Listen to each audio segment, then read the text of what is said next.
जब दर्द नहीं था सीने में। जिंदगी कैसी है पहेली हाय। मौत तो एक पल है बाबू मोशाय, आने वाले 6 महीने में जो लाखों पल में जीने वाले उसका क्या होगा? बाबू मोशाय, जिंदगी बड़ी होनी चाहिए, लंबी नहीं। 1 लाख रुपए से ज्यादा फीस नहीं मिलेगी। शूटिंग पर तुम्हें टाइम पर आना होगा और कई सारी डेट्स एक साथ देनी होंगी। ये बातें ऋषिकेश मुखर्जी साहब ने राजेश खन्ना जी से उस वक्त कही थी जब वो फिल्म आनंद में काम मांगने के लिए उनके पास आए थे। राजेश खन्ना ने भी ऋषि दा से वादा किया कि वो उनकी हर बात मानने को तैयार हैं। पहले ऋषिकेश मुखर्जी आनंद को अपने दोस्त राज कपूर के साथ बनाना चाहते थे, मगर उन दिनों राज कपूर की तबीयत सही नहीं थी। ऐसे ऋषि दा को यह सही नहीं लगा कि वो अपने दोस्त को इस फिल्म में मरते हुए दिखाएं। कहीं ऐसा ना हो कि वास्तविक जीवन में भी उनके दोस्त राज कपूर की जिंदगी पर इसका बुरा असर पड़े। फिर उन्होंने उत्तम कुमार, शशि कपूर और यहां तक कि किशोर कुमार से भी आनंद फिल्म में काम करने की बात की, मगर किसी से भी ऋषि दा की बात नहीं बनी। तभी राजेश खन्ना को गुलजार के माध्यम से आनंद फिल्म की जानकारी मिली। गुलजार से ही उन्हें कहानी भी पता चल गई। आनंद की कहानी सुनने के बाद राजेश खन्ना जी आनंद का किरदार निभाने के लिए मचलने लगे। उन्होंने मन ही मन फैसला कर लिया कि किसी भी कीमत पर उन्हें आनंद का रोल निभाना है। एक दिन राजेश खन्ना ऋषि दा के पास पहुंच गए। राजेश खन्ना को अपने ऑफिस में देखकर ऋषि दा बड़े हैरान हुए। उनके मन में कई सवाल उठे, जिनमें से एक था कि राजेश खन्ना जैसा बड़ा स्टार उनसे मिलने क्यों आया है। जल्द ही उन्हें राजेश खन्ना के मुंह से ही अपने सवाल का जवाब मिल गया। राजेश खन्ना ने आनंद के बारे में बात करते हुए ऋषि दा से कहा कि दादा, ये वाला रोल तो मैं ही करूंगा।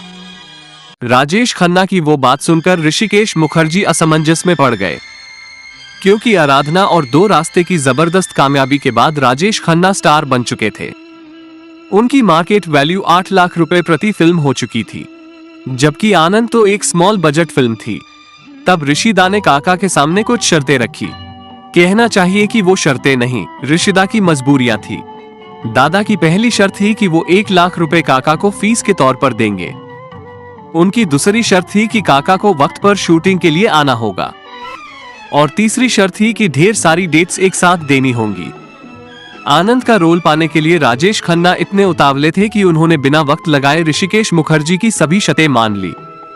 उन्होंने ऋषि दा के सामने अपनी डेट्स वाली डायरी रखते हुए कहा कि जो भी डेट आपको चाहिए वो इसमें लिख दीजिए। इस फिल्म के लिए मैं कुछ भी करने को तैयार हूं।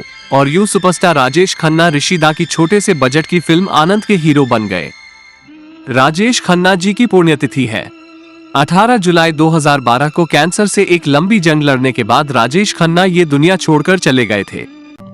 राजेश खन्ना जी को सलीम अहमद सिंगर और हमारे चैनल फिल्मोग्राफी 78 की तरफ से भावभीनी श्रद्धांजलि। उनके बारे में कहने के लिए बहुत कुछ है, मगर एक दिन में सब कुछ कह पाना ना तो सही है और ना ही मुमकिन।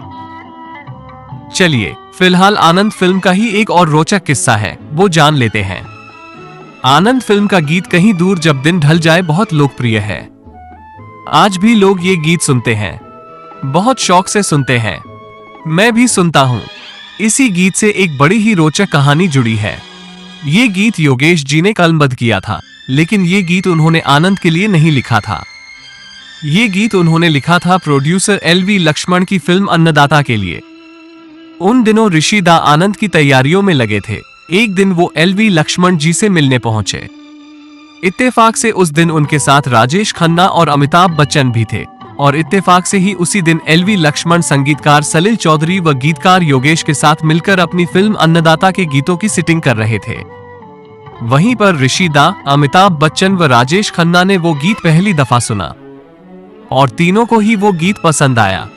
ऋषि दा को तो गीत इतना बढ़िया लगा कि उन्होंने LV लक्ष्मण साहब से विनती की कि ये गीत मुझे दे दीजिए, क्योंकि ये गीत मेरी फिल्म की एक सिचुएशन पर एकदम फिट बैठ रहा है। लेकिन लक्ष्मण जी ने मना कर दिया।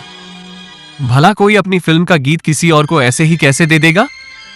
राजेश खन्ना और अमिताभ बच्चन ने भी लक्ष्मण जी को मनाने की कोशिशें की, लेकिन वो नहीं माने।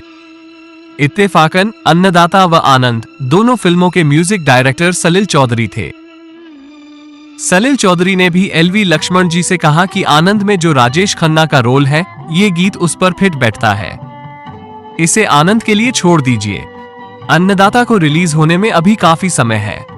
तब तक तो मैं और योगेश जी मिलकर अन्नदाता के लिए कोई और खूबसूरत गीत रच देंगे। ऐसे में एलवी लक्ष्मण जी ने भी एक शर्त रख दी। उन्होंने ऋषिकेश मुखर्जी से कहा कि आप पहले मुझे अपनी फिल्म की कहानी बताइए। अगर मुझे लगा कि कहानी और सिचुएशन में यही गाना फिट बैठेगा तो मैं ये आपको दे दूंगा। ऋषि दा ने उनकी शर्त मान ली और आनंद की कहानी उन्हें सुनाई। आनंद के किरदार को डिटेल से समझाया और सिचुएशन भी एक्सप्लेन की। आखिरकार एलवी लक्ष्मण जी मान गए और उन्होंने कहीं दूर जब दिन ढल जाए गीत आनंद फिल्म में इस्तेमाल करने की अनुमति दे दी।